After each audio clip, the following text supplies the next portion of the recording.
नमस्कार, मैं अनुज नरवाल और आज हमारे साथ प्रद्युम्न जोशीला भी बने रहेंगे, अविनाश सहनी भी।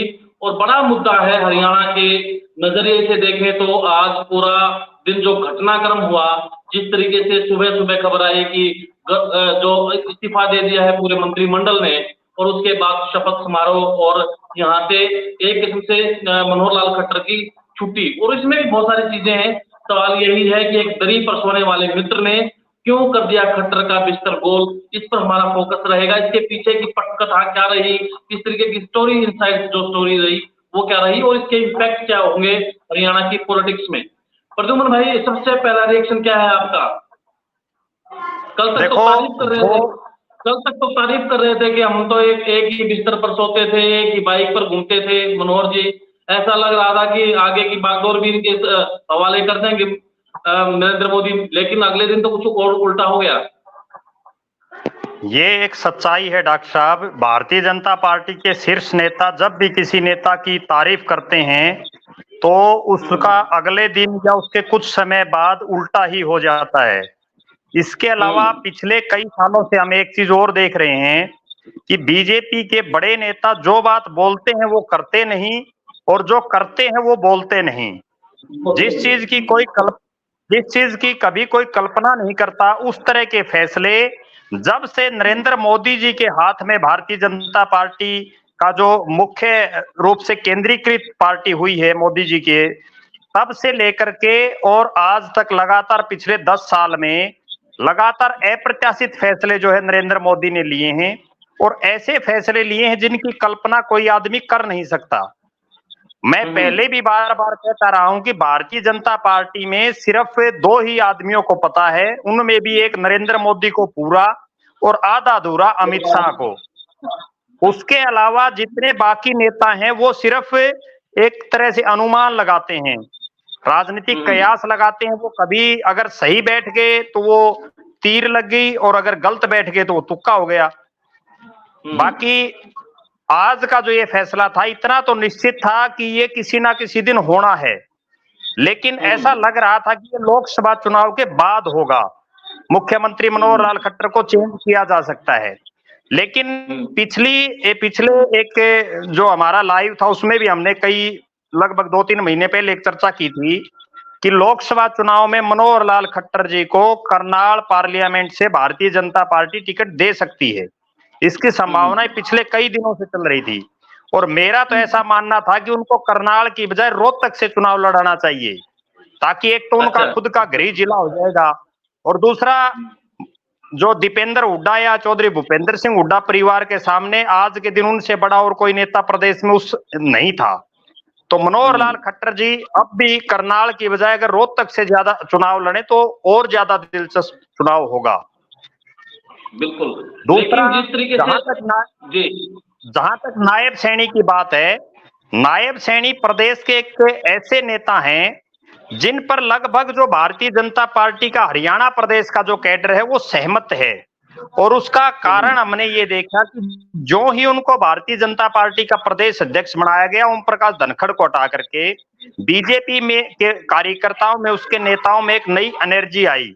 और जिस तरह से नायब सैनी प्रदेश अध्यक्ष बनने के बाद भी लोगों से एक साधारण नेता, एक साधारण कार्यकर्ता की तरह ही मिले। इस दौरान मैं भी लगभग 10-15 बार उनसे मिला प्रदेश अध्यक्ष बनने के बाद भी, तो उनका जो व्यवहार, जो उनका रवैया, वो कोई बहुत बड़ा, इतना बड़ा पद मिलने के बाद भी कोई बदला नहीं। जबकि यही पद जब ओम प्रकाश धनखड़ जी को मिला तो ओम प्रकाश धनखड़ जी का रवैया, उनका व्यवहार लगभग बदला हुआ नजर उस दौर में आया। तो ऐसा लग रहा था कि नायब सिंह सैनी के जरिए backward card Bharatiya Janata party कभी भी खेल सकती है जी। लेकिन हमारे साथ अविनाश जी एक बात बताइए कि जो ओबीसी को साधा है, जिस तरीके से मध्य प्रदेश में भी देखा आपने, राजस्थान, और अब यहाँ पर जो ओबीसी को साधने, और मैं तो ये कह रहा हूँ कि राहुल गांधी ने जो आवाज उठाई कि ओबीसी का, वो बार बार कह रहे कि ओबीसी के बारे में क्या किया, तो क्या उसी का नतीजा आप समझते हैं कि आज जो निर्णय लिया गया बीजेपी की तरफ से, मुख्यमंत्री जो रिप्लेस किया गया सैनी के तौर पर, तो वो उसी का एक कारण है? बिल्कुल अनुज, ये बिल्कुल सही बात है कि एक प्रेशर था भारतीय जनता पार्टी के ऊपर। और ये जो आगे हरियाणा में भी विधानसभा चुनाव है और खासतौर पे लोकसभा चुनाव जो है, इसमें भी एक संदेश बीजेपी देना चाहती थी। खास तौर पे हरियाणा के साथ जो लगते जिले हैं, जो स्टेट है, राजस्थान है, यूपी है, वहां भी ये संदेश देना चाहती है कि वो ओबीसी जो है वो बीजेपी के साथ है और बीजेपी ओबीसी के साथ है। तो दूसरी बात, अगर हम हरियाणा की बात करें और नायब सिंह सैनी की बात करें, तो ये जो जीटी रोड बेल्ट है, यहाँ पे पिछले चुनाव में बीजेपी ने बहुत अच्छा प्रदर्शन किया था, और लेकिन अभी ये लग रहा था कि उसके वोट जो है वहां पे घट रहे हैं। खासतौर पे किसान आंदोलन का जो असर है जीटी रोड बेल्ट पे वो पड़ा है, और इसलिए ये है कि जीटी रोड बेल्ट को साधने का काम नायब सिंह सैनी के थ्रू किया गया है।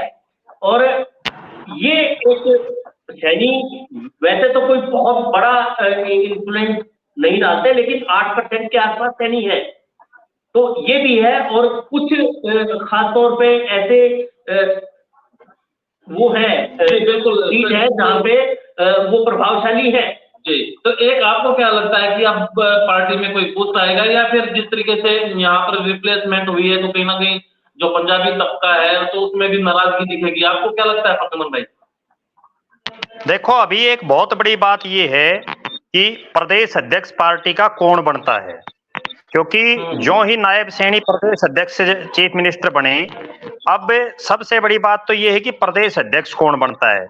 दूसरी बड़ी बात, जो ही मनोहर लाल जी को हटाया गया है उसके बाद नायब सिंह सैनी को बनाया गया, तो एक बहुत बड़ा खेमा, चाहे वो राव इंद्रजीत के समर्थक हो, क्योंकि उनको भी एक बड़ी उम्मीद थी कि जिस दिन भी मनोहर लाल खट्टर जी हटेंगे उस दिन राव इंद्रजीत की बारी आ सकती है। दूसरा एक बहुत बड़ा तबका कृष्णपाल गुर्जर के पक्ष में भी था कि कृष्णपाल गुर्जर का नाम आ सकता है। एक बहुत बड़ा तबका इस बाट में भी जो रहा था कि बीजेपी जब कभी भी मुख्यमंत्री मनोहर लाल खट्टर को हटाएगी तो किसी जाट चेहरे पर दांव खेला जा सकता है, जिसमें जयप्रकाश दलाल, आचार्य देवव्रत जो राज्यपाल हैं, महामहिम हैं, इन तमाम नेताओं के उसमें बार बार नाम उठ करके आ रहे थे। इसके अलावा अगर किसी एससी समुदाय से या किसी अग्रवाल समाज से भी एक दो नाम चले थे, लेकिन अब वो सारी चीजें तो एक तरह से जो है कल्पना से परे हो गई हैं। अब ऐसा कुछ नहीं होगा, क्योंकि यूं तो है नहीं कि अब अगले जो 6 महीने का कार्यकाल है इसमें भी मुख्यमंत्री बदल दें, लेकिन ये बीजेपी है, बदल सकती है, कोई बहुत बड़ी बात भी नहीं है। एक स्टेट में पीछे हमने देखा था कि 1 साल में 3 सीएम बदल दिए थे भारतीय जनता पार्टी ने, तो हो सकता है कोई बड़ी बात नहीं है। जी बिल्कुल, उत्तराखंड में। लेकिन असली कहानी अब ये है कि नायब सिंह सैनी मुख्यमंत्री जो रहे मनोहर लाल खट्टर, उन्हीं के पद चिन्हों पर चलते हुए काम करेंगे, या वो लोगों के साथ मेल मिलाप, जो लगाव, जिस तरह का उनका व्यवहार जब वो विधायक थे और सांसद थे तब रहा, वैसा ही रहेगा, तो निश्चित रूप से एक बूस्ट पार्टी को मिल सकता है। लेकिन अगर ये जो बड़े नेता हैं वो कोई इस तरह का मैसेज देने में कामयाब हो गए अपने कार्यकर्ताओं को कि अब हमारी यहाँ कोई दाल गलने वाली नहीं है, तो हो सकता है इसका नुकसान भी पार्टी को हो जाए।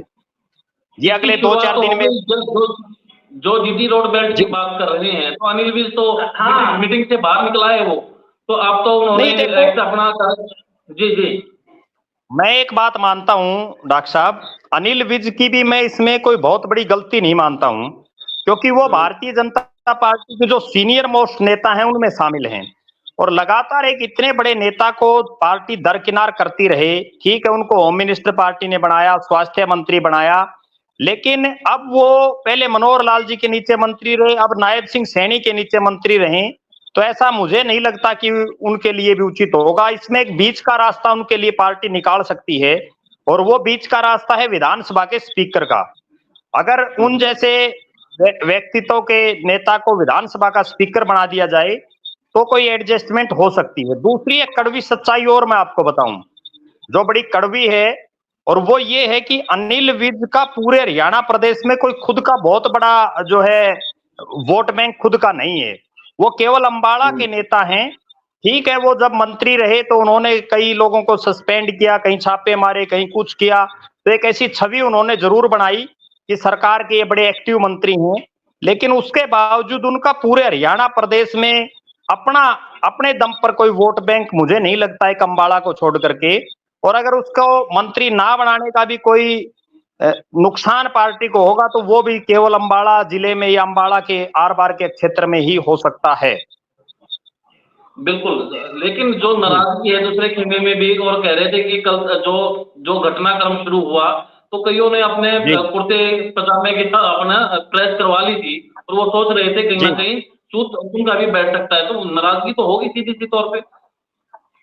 नहीं, ये तो नेचुरल बात है। देखो, जो ही नया मंत्रिमंडल बनाया, पहली बात तो ये है कि उस मंत्रिमंडल में उन्होंने मात्र 5 लोगों को जो है मंत्री की शपथ दिलाई, और वो 5 ऐसे थे जो कि पिछली कैबिनेट में भी कैबिनेट मंत्री थे, और उसमें जो कुछ नाम ऐसे थे जो बिल्कुल अप्रत्याशित रहे, जिनमें एक तो मैं हिसार के जो विधायक है डॉक्टर कमल गुप्ता, उनका नाम ना होना, इसको मैं एक बहुत बड़ी चीज मानता हूं, क्योंकि डॉक्टर कमल गुप्ता का पीछे एक बार मुख्यमंत्री के लिए भी जो है अखबारों में और मीडिया में नाम चल पड़ा था।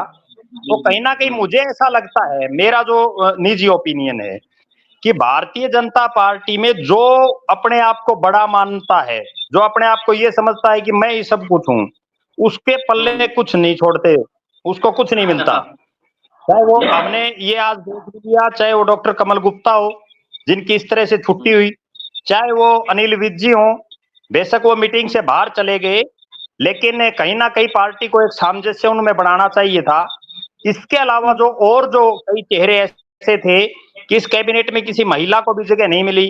एक युवा विधायक ऐसे भी थे जिनके समर्थक पूरे दिन से उनको उप मुख्यमंत्री का पद से नवाज रहे थे बार बार, और ये कह रहे थे कि भव्य बिश्नोई को उप मुख्यमंत्री बनाया जा सकता है, जो कि कोरी कल्पना, एक तरह से जो चंदा मामा की कहानियां हैं उस तरह की कहानी थी, क्योंकि एक ऐसे युवा को उप मुख्यमंत्री बनाना मैं तो नासमझ ही मानता हूँ। मनोहर कहानियां थी।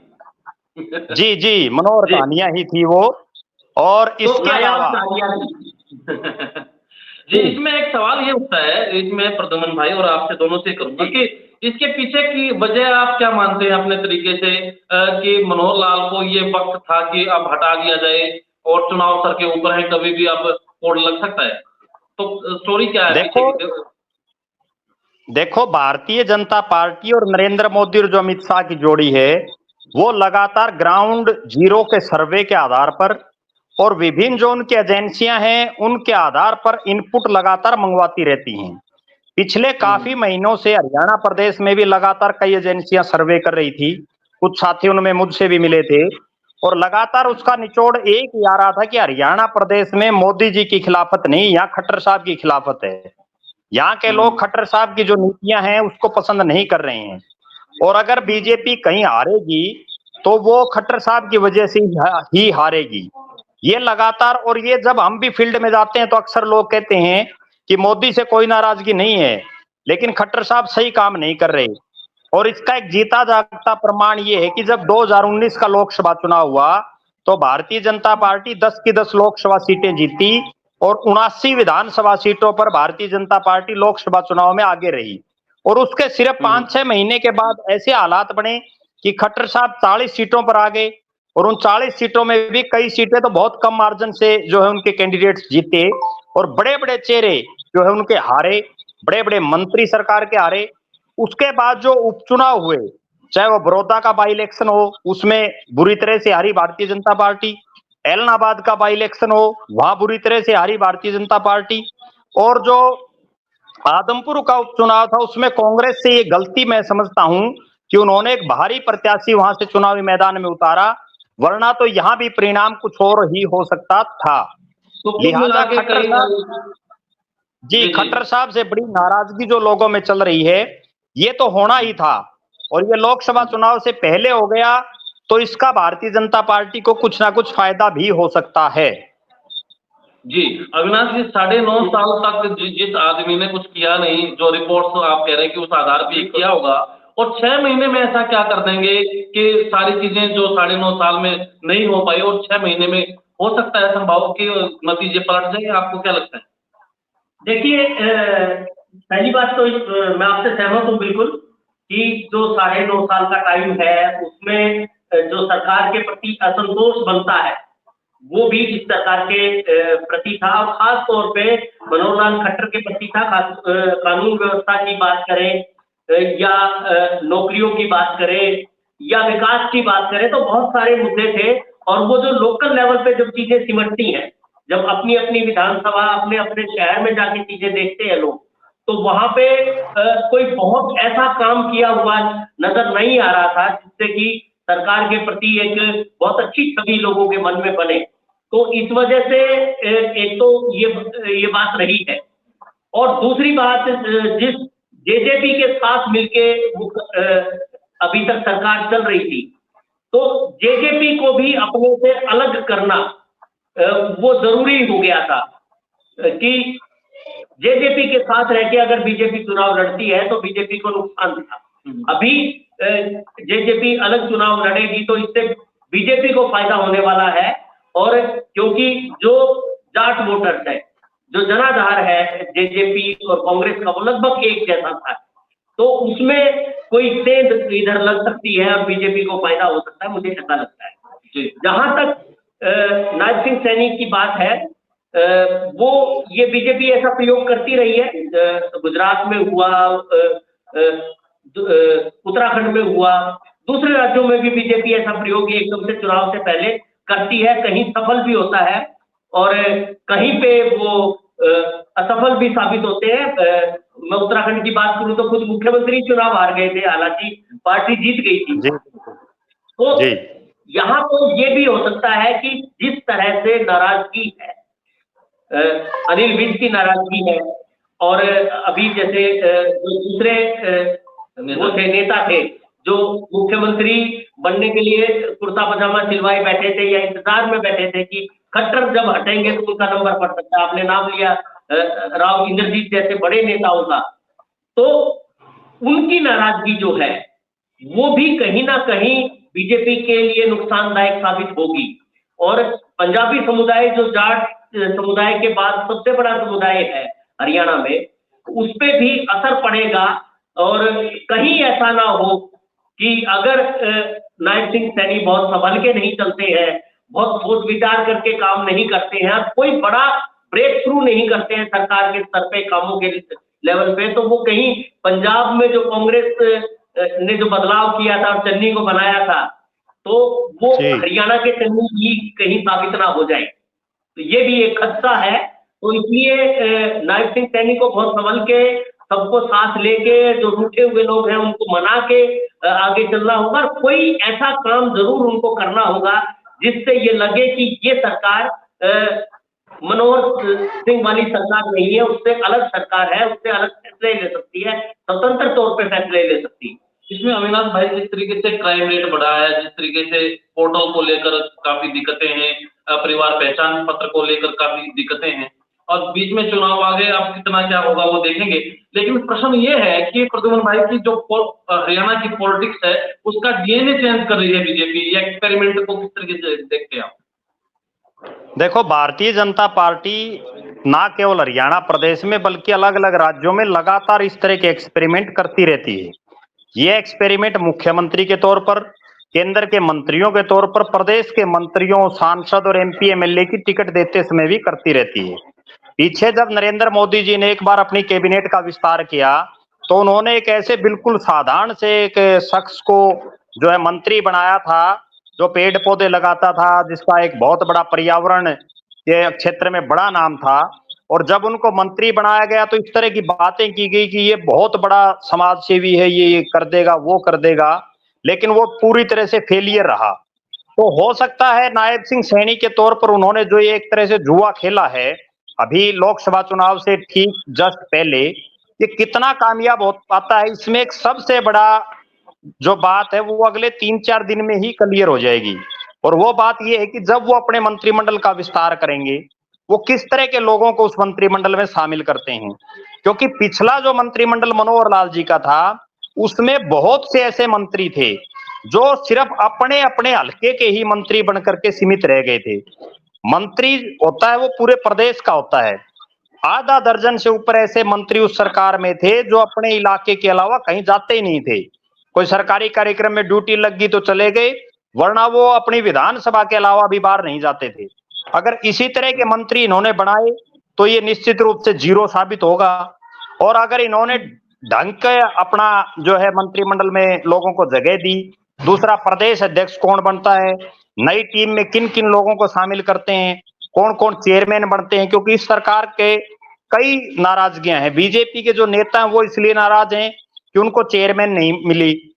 बहुत से लोग ऐसे नाराज हैं जिनको बोर्डों में कहीं मेंबर, कहीं चेयरमैन, कहीं वाइस चेयरमैन एडजस्ट किया जा सकता था, लेकिन ऐसा मनोहर लाल जी ने नहीं किया। दूसरी एक सबसे बड़ी बात क्या थी, काम हो या ना हो डॉक्टर साहब, सबसे बड़ी बात है कि आप आए हुए आदमी को इज्जत दो। मनोहर लाल जी के कई ऐसे बयान प्रस्तुत थे सार्वजनिक रूप से जिसमें वो कभी भी कुछ भी कह देते थे। जैसे हांसी विधानसभा क्षेत्र के गांव में आए एक महिला ने कोई रोजगार की बात की तो उसको चंद्रयान पर भेजने की बात उन्होंने कर दी।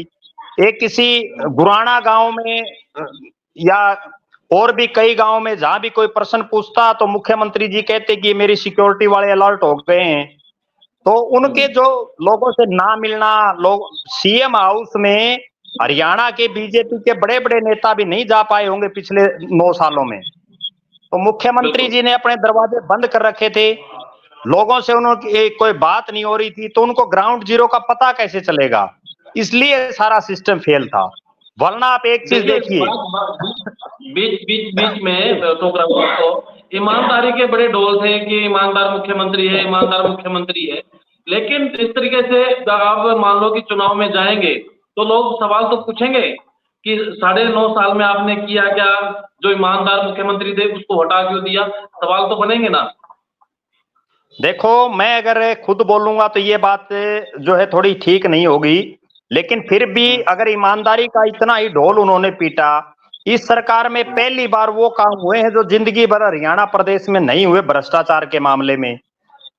बड़े बड़े जो बड़ी बड़ी बॉडियां थी, जो जिनको जो है सारा एग्जाम कंट्रोल करना था, वहां तक जो है सारा सिस्टम हमने पिछले दिनों देखा। इसके अलावा बड़े बड़े नेताओं को आए दिन अखबारों में आता है कि फला आदमी ने नौकरी के नाम पर इतने रुपए ले लिए, फला आदमी ने इतने रुपए ले लिए। तो अगर भ्रष्टाचार कम हुआ है तो फिर ये नौकरियों के नाम पर पैसे कैसे लिए जा रहे हैं, लगातार हम देख रहे हैं। ठीक है, रोक लगाने की उन्होंने कोशिश की, हालांकि 1-2 काम मुख्यमंत्री मनोहर लाल जी ने सही भी किया। जैसे ग्रुप सी और डी में जो नौकरियां लगी उसमें बहुत से आम परिवारों के लोग भी लगे, लेकिन वो बहुत कम मात्रा में लगे। इसके अलावा पिछले 9.5 साल में जो मनोहर लाल जी का कार्यकाल रहा, कोई ऐसी उपलब्धि मेरी नजर में तो उनकी है नहीं जिसके बिहाफ पर हरियाणा प्रदेश की जनता उनको वोट देती। क्योंकि जिस तरह से जो ग्रामीण क्षेत्र है वो जो पोर्टल पर कहीं राशन कार्ड कट गया, कहीं किसी की बुढ़ापा पेंशन कट गई, वो लगातार जो है परेशान। शहरी क्षेत्रों में प्रॉपर्टी आईडी से लोग परेशान। इन्होंने ऑनलाइन सिस्टम तो कर दिया लेकिन उस सिस्टम को मैनेज नहीं कर पाए, जिस वजह से आम जनता सारा दिन सिर्फ पोर्टलों पर ऑनलाइन करवाने में ही लगी रही। बेरोजगारी, गुंडागर्दी, जिस तरह से आए दिन जो है हरियाणा प्रदेश में जो है बेरोजगारी और अपराध लगातार जो बढ़ता जा रहा है, उस पर कहीं कोई कंट्रोल दिखाई नहीं देता। और हर 3, 4, 5, 10 दिन में अधिकारियों की ट्रांसफर कर देना, लगातार सिर्फ वही घूम फिर करके जो है सिस्टम बना रहा।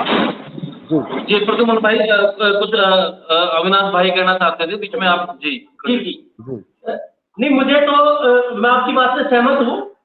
ये जो असंतोष है ये बिल्कुल ऐसे नहीं है, और खास तौर पे जो नीचे की तरफ जाएंगे आप, गांव की तरफ या बिल्कुल ग्राउंड लेवल पे जाएंगे, तो एक बड़ी जो असंतोष है वो नौकरियों को लेके ये है कि जो बड़ी नौकरियां हैं उनमें बाहरी लोगों का की ज्यादा नियुक्तियां हैं, हरियाणा के जो लोकल लोग हैं उनको कम रोजगार मिला है।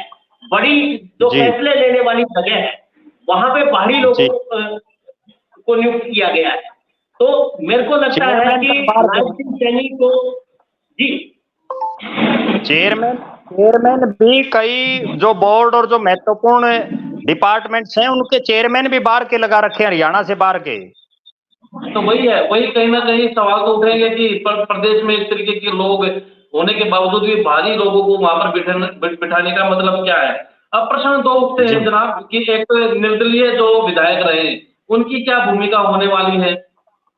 और उसके बाद पूछेंगे मुख्यमंत्री मनोहर लाल जो सुबह तक थे और दोपहर तक होते होते वो एक सीएम बन गए, तो उनका आगे भविष्य क्या देखते हैं? उनको कौन सा पद हो सकता है कि वो वहां पर चले जाएं, और उनकी भूमिका क्या देखते हैं? देखो, एक बात तो निश्चित है कि सरकार को कोई खतरा नहीं है, क्योंकि जो निर्दलीय विधायक और जेजेपी के जो कुछ विधायक हैं वो तमाम सरकार के साथ रहेंगे। और आज भी हमने वो प्रमाण देख लिया, जब 5 मंत्रियों में एक निर्दलीय, जो रानिया के निर्दलीय विधायक हैं चौधरी रणजीत सिंह चौटाला, उनको कैबिनेट मंत्री की आज शपथ दिलाई गई।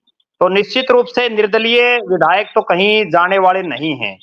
दूसरी बात, उन निर्दलीय विधायकों में से क्या किसी और विधायक की भी मंत्री बनने में लॉटरी लगती है? एक तो ये बहुत बड़ी बात देखने को मिलेगी।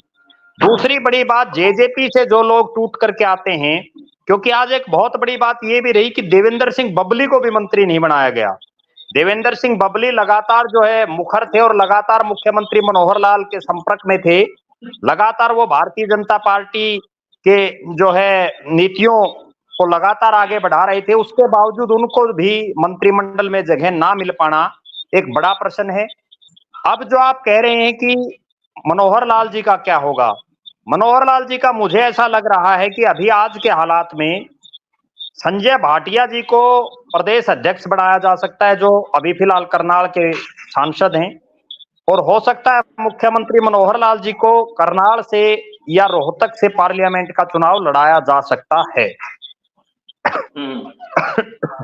दूसरी बात यह है, अगर उनको चुनाव नहीं लड़ाया जाता तो कहीं, क्योंकि वो संगठन के पुराने खिलाड़ी हैं, तो पार्टी में कहीं ना कहीं संगठन में उनको एडजस्टमेंट दी जा सकती है। और तीसरा जो एक विकल्प उनके पास है वो है किसी राज्य का राज्यपाल उनको बना करके और भेजा जा सके। जी तो ये अविनाश भाई से सवाल है कि ये सारा जो क्रम रहा पूरे सुबह से लेकर शाम तक, शायद कल कैबिनेट की मीटिंग बुलाई है क्या? कैबिनेट की मीटिंग नहीं, कल विधानसभा का स्पेशल सत्र बुलाया है। हाँ, विधानसभा का सत्र है जी। और उसमें कल जो है वो अपना विश्वास मत प्रस्तुत करेंगे और विश्वास जो है हासिल करेंगे। कैबिनेट की मीटिंग तो आज उन्होंने अनौपचारिक रूप से बुला ली, नायब सिंह सैनी ने, मुख्यमंत्री बनते ही। और कल मुझे जो लग रहा है जी, कल मुझे जो लग रहा है कि कौन कौन विधायक जो है भारतीय जनता पार्टी की सरकार के विश्वास जो मत है उसमें समर्थन में होंगे, उसके बाद ही उनको इनाम दिया जाएगा। उसके बाद ही जो मंत्रिमंडल में खाली जो पद हैं उसकी भरपाई की जाएगी। और उसमें सबसे बड़ी बात यह है कि जेजेपी के जो 10 विधायक हैं, कल की एक और खास बात बताऊं अनुज जी, कल जेजेपी कल तो रैली कर रहे हैं जेजेपी वाले, तो आपके हिसाब में मैं वही बता रहा था। कल की एक विशेष बात यह है कि कल जो जेजेपी के राष्ट्रीय अध्यक्ष हैं डॉक्टर अजय सिंह चौटाला, उनका जन्मदिन है। और कल जेजेपी हिसार जो दुष्यंत चौटाला जहां से सांसद भी रहे हैं, वहां वो एक रैली कर रहे हैं। और जो ही वो मुख्यमंत्री की कुर्सी चली गई, उसके बाद उन्होंने अपने कार्यकर्ताओं को और ज्यादा एक्टिव कर दिया कि अब तो इस रैली में जो है ये मूछ का सवाल हो गया है, ज्यादा से ज्यादा भीड़ लाएं। और आज की एक और खास बात बताऊं हिसार की, जो बहुत से दर्शकों को नहीं पता होगा, आज जो जेजेपी कोटे के मंत्री थे अनूप धानक, वो इसी रैली के निमंत्रण के सिलसिले में अपने ही हल्के उकलाना के बोबुआ गांव में गए हुए थे। और वहां उन्होंने जो है उनके साथ बड़ी इस तरह से लोगों ने ट्रीट किया उनको कि उनको वहां से कार्यक्रम अपना रद्द करके एक अपने कार्यकर्ता के घर चाय पी करके और वहां से उनको जो है नंगे पांव दौड़ना पड़ा, भागना पड़ा उस मीटिंग को छोड़ करके। तो निश्चित रूप से इनके उल्टे दिन तो जो है शुरू हो चुके हैं जेजेपी के। अब देखना यह है कि कल की रैली में कितनी भीड़ आती है, उस पर सबसे बड़ी निगाहें रहेंगी। और चूंकि पहुंचता है जेजेपी का, दूसरी बड़ी बात, जेजेपी के जो 10 विधायक, उनमें से कितने विधायक सरकार के पक्ष में खड़े होते हैं, वो बहुत बड़ी बात है। क्योंकि कई विधायक पिछले कई दिनों से लगातार मुखर हैं, चाहे वो राम कुमार गौतम हो, रामनिवास सुरजाखेड़ा हो, देवेंद्र सिंह बबली हो, और इसके अलावा जो 3-4 विधायक और हैं जिन पर ऐसी लग रहा है कि वो भी सरकार के साथ जा सकते हैं, कुछ भी हो सकता है। जी जी, आप कुछ कह रहे थे? जी, मेरे को ये लगता है कि ये जो घटनाक्रम हुआ है, ये कल जिस तरह से अनुज ने शुरुआत की थी कि नरेंद्र मोदी जी आए थे और उन्होंने बहुत तारीफ की, और उसके बाद ये सब अचानक हुआ। मुझे ये लगता है कि ये पृष्ठभूमि में ये सब चीजें चल रही थी, और जो नेतृत्व है उसकी नजर थी। और आपने बिल्कुल सही कहा कि जब नरेंद्र मोदी या बड़े नेता बीजेपी की किसी की तारीफ करते हैं तो उसके बाद उसके पूरे दिन शुरू हो जाते हैं अच्छे दिन आने की बजाय। तो ये हुआ, और इसमें अब जो स्थिति है, अब कांग्रेस ने भी आज अपनी मीटिंग बुलाई है विधायकों की, और वो मीटिंग हुई है। तो कांग्रेस को भी अपनी एक रणनीति बदलने की जरूरत है। जिस रणनीति को लेके वो आक्रामक थे, जो नेतृत्व था खासतौर पे मनोहर लाल खट्टर, उसकी नीतियों पे और उनके कामों पे जिस तरह से वो आक्षेप लगा के आगे बढ़ रहे थे, अपना जनाधार बढ़ा रहे थे, इलेक्शन की तैयारी कर रहे थे, तो उसमें अब उनको अपनी रणनीति बदलने की जरूरत पड़ेगी। क्योंकि मुख्यमंत्री नए हैं, उनके पास कहने को ये है कि अभी मैं आया हूं, अभी मुझे देखने दो, अभी मुझे करने दो। तो उसमें वो क्या अपना वो करते हैं, किस तरह से जो बीजेपी ने एक दाव खेला है उस दाव को कैसे काउंटर करते हैं। तो एक काम तो ये कांग्रेस का भी रहेगा, और दूसरा जो जेजेपी को अकेले अभी तक वो सोच रहे थे कि मिलके चुनाव लड़ेंगे, तो जेजेपी के सामने प्रॉब्लम ये है कि वो बीजेपी के खिलाफ लड़के आए थे, और उनका जो अपना वोट बैंक था वो उनसे नाराज हुआ था जिस समय पे वो बीजेपी के साथ सरकार में गए थे। तो अब वो कितना उनके साथ रहेगा, और जो नया वोट बैंक उन्होंने कितना कमाया है, तो ये भी देखने की बात है। तो ये एक चीज है, मेरे को लगता है हरियाणा में अगले कुछ दिन बहुत ही महत्वपूर्ण होने वाले हैं, जिसमें कुछ नई चीजें और घटित होंगी। लेकिन इस बात का भी बाजार गर्म है कि ये भी सोच समझ के ही किया है कि अलग अलग चुनाव लड़े, और जो जाट वोटर्स है उनको तोड़ के और कहीं ना कहीं बिखरा हो, और जो विपक्ष है भूमिका में है कांग्रेस, उसको कमजोर किया जाए। इस तरह की खबरें भी जो है बाजार में प्रद्युमन भाई। ये जो आप बात कह रहे हो ये भी पिछले कई दिनों से चल रही है, और हरियाणा की जनता बड़ी राजनीतिक रूप से जागरूक है।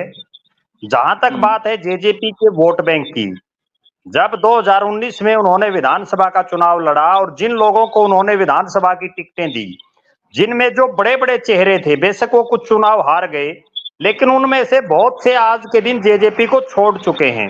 नांगल चौधरी से आप शुरू हो जाइए और हरियाणा के आखिरी छोर तक आप चले जाइए, जितने 20,000, 30,000, 40,000, 50,000 के कैंडिडेट थे, उनमें से ज्यादातर आज के दिन दुष्यंत चौटाला और उनकी पार्टी को अलविदा कह चुके हैं।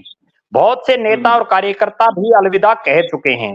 तो ये कहना कि जेजेपी का आज हरियाणा प्रदेश में कोई बहुत लंबा चौड़ा जो है वोट बैंक है, वो मैं नहीं मानता आज के दिन। हालांकि कई बार होता क्या है, पिछली बार भी सूत कैसे आई दुष्यंत चौटाला के कि बड़ी पार्टियों की टिकटें जब किसी नेता को नहीं मिल पाती या उनकी कट जाती है तो वो छोटी पार्टी की तरफ रुख कर लेता है, और उसी का परिणाम ये रहा कि चाहे वो देवेंद्र सिंह बबली हो, रामकरण काड़ा हो, रामनिवास सुरजाखेड़ा, मास्टर ईश्वर सिंह, राम कुमार गौतम और आपका जोगीराम सिहाग, ये तमाम नेता उसी कैटेगरी के हैं कि इनकी अपनी अपनी पार्टियों में टिकट नहीं मिल पाई तो ये इस पार्टी में चले आए। तो अब भी दुष्यंत चौटाला को सिर्फ एक यही उम्मीद रहेगी, क्योंकि बीजेपी के पास 90 टिकटें देने के लिए आम आदमी पार्टी और कांग्रेस का अलायंस हो चुका है, तो संभवतः विधानसभा चुनाव में भी वो अलायंस रहेगा, तो लिहाजा वहां भी 90 ही टिकटें बटेंगी। इसके बाद इनेलो पूरे हरियाणा प्रदेश में उस पोजीशन में नहीं है कि वो 90 के 90 हलकों में कहीं मजबूत ताकत में हो। ठीक है, 20 सीटें ऐसी हैं जहां इनेलो ठीक ठाक हालात में है, लेकिन तब जो बाकी लोग बचेंगे वो कहीं ना कहीं जेजेपी की तरफ या कोई और जो छोटे दल है उनकी तरफ शिफ्ट हो सकते हैं। बाकी आज के दिन दुष्यंत चौटाला कितना लोगों के वोट तोड़ पाते मुझे नहीं लगता। इसका एक उदाहरण और देता हूं मैं आपको डॉक्टर साहब। जब ये उम्मीदें थी कि आदमपुर जब उपचुनाव था तो उसमें ये लग रहा था कि जो दो छोटी पार्टियां हैं राष्ट्रीय पार्टियों के मुकाबले, आम आदमी पार्टी और इंडियन नेशनल लोकदल, उन दोनों पार्टियों ने जाट कैंडिडेट्स को टिकट दी। और उस समय एक ऐसी बात चल पड़ी थी कि इन दोनों पार्टियों ने भव्य बिश्नोई को या बीजेपी को जिताने के लिए जाट चेहरे मैदान में उतार दिए। लेकिन उनका हश्र ये हुआ कि इंडियन नेशनल लोकदल पार्टी के कैंडिडेट को 5,000 के आसपास वोट मिले, आम आदमी पार्टी के प्रत्याशी को 3,000 के आसपास वोट मिले, और वो कहीं जमानत बचाने की स्थिति में भी नहीं थे। हरियाणा की जनता पूरी भली भांति समझती है, ठीक है 2-4 हजार वोट खराब कर सकते हैं ज्यादा से ज्यादा, वरना आमने सामने का मुकाबला होगा। और मेरा ऐसा मानना है कि ये लोकसभा चुनाव भी और अगला विधानसभा चुनाव भी आमने सामने की टक्कर रहेगी। जो बीजेपी को हराएगा उसको ही वोट पड़ेंगे, और एक बीजेपी को के कैंडिडेट को, और दूसरा जो उसको हराएगा, वो निर्दलीय हो, वो कांग्रेस का हो, जेजेपी का हो, इनेलो का हो, बीएसपी का हो, आम आदमी पार्टी किसी का भी हो, तीसरे प्रत्याशी का कहीं कोई दिखाई नहीं देगा। जो घटनाक्रम हुआ है वो जो कांग्रेस के नजरिए से देखें तो उनको इसका फायदा होगा नुकसान होगा सारा? देखो मुझे तो ऐसा लगता है कि जिस तरह का बैकवर्ड का गेम भारतीय जनता पार्टी ने खेला है, और बीजेपी के साथ जो बैकवर्ड वोट था वो पहले से भी जुड़ा हुआ था, आज के दिन कम से कम ना कांग्रेस को इसका नुकसान दिखाई दे रहा है, ना इसका कोई फायदा दिखाई दे रहा है। अगले जो 3-4-5 दिन होंगे जिसमें कैबिनेट किस तरह की बनाई जाएगी, प्रदेश अध्यक्ष कौन होगा, किन किन को जिम्मेदारियां दी जाएंगी, उसके बाद ही जो है तमाम आकलन इसका किया जा सकता है। दूसरी बड़ी बात, कल जब विधानसभा का सत्र होगा विशेष सत्र, तो उसमें कौन कौन निर्दलीय, कौन कौन विधायक, जो सबसे बड़ी बात एक बलराज कुंडू की, एक अभय सिंह चौटाला की, वो उपस्थित रहते हैं या अनुपस्थित रहते हैं। उपस्थित रहते हैं तो वो सरकार के साथ रहते हैं या सरकार के खिलाफ रहते हैं, उस पर भी निगाहें रहेंगी। उसके बाद ये कहा जा सकता है कि कांग्रेस को इसका कितना फायदा हो सकता है और कितना नुकसान हो सकता है। जी अविनाश जी, आप भी बताएं। जी, मैं तो सिर्फ आपकी बात में ये जोड़ना चाह रहा हूँ कि अभी तक जो स्थिति को अगर देखें, हम विधानसभा वाइज भी देखें तो जेजेपी 5 लोकसभा सीटों जो सीट है उन्हीं में अपनी कोई विधानसभा सीट जीत पाई है, जिसमें से हिसार में 4 सीटें उन्होंने जीती हैं, सोनीपत में 1 सीट जीती है, कुरुक्षेत्र में 2 सीटें जीती हैं, भिवानी महेंद्रगढ़ में 1 सीट जीती है और सिरसा में 2 सीट जीती है। तो इस लिहाज से एक तो 5 लोकसभा सीट तो बिल्कुल ऐसी बच गई जहां पे जेजेपी की विधानसभा में भी कोई पैठ नहीं बन पाई, कोई उम्मीदवार उनका जीत नहीं पाया, और बाकी सोनीपत और भिवानी महेंद्रगढ़ में भी एक सीट जीत पाई है, और उसमें से 5 विधायक, 10 में से 5 विधायक ऐसे हैं जो भारतीय जनता पार्टी के साथ जा रहे हैं। तो ये बिल्कुल 50% हो जाता है। तो जेजेपी का जनाधार कोई 2-3 लोकसभा सीटों पर ही बनता है, इससे ज्यादा पे नहीं बनता है।